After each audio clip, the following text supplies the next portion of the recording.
Wait and see. The data from our last sprint confirms a threefold increase in shipping velocity. This is not a projection based on beta tests.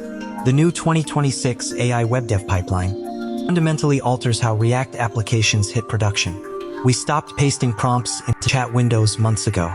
Now we use a closed-loop system where GPT-5.5 generates errors and fixes code without human intervention. Here is the architecture that makes this possible.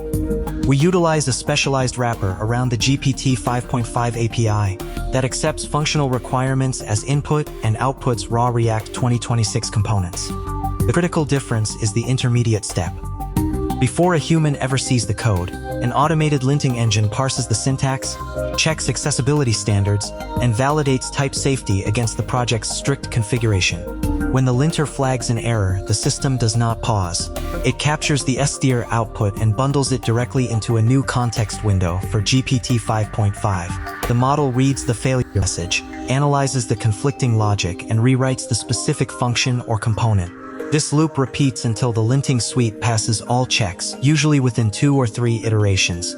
Once the code stabilizes, the pipeline pushes the artifact to a staging environment on our Kubernetes cluster.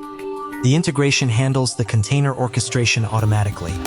It provisions the necessary resources, applies the configuration manifests, and spins up the pods.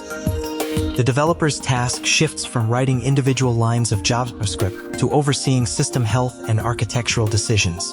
The interface for this entire operation is what we call the prompt engineering UI. It displays the real-time logs of the AI's self-correction cycles, showing exactly where the model struggled and how it resolved the conflict.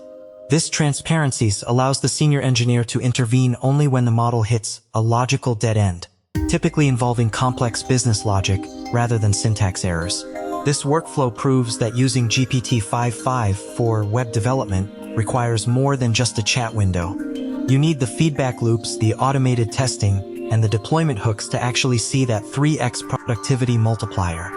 We have compiled the complete architecture diagrams, the specific API endpoints used, and the Kubernetes manifest configurations in a written guide linked in the description for you to inspect. If you want to see how we benchmark the token speeds and latency reduction in this setup versus a standard Llama 4 deployment, check out that video next. Subscribe to Wait and See to keep your signal clear through the noise. Thank you for watching. Subscribe to Wait and See, your signal through the noise of AI.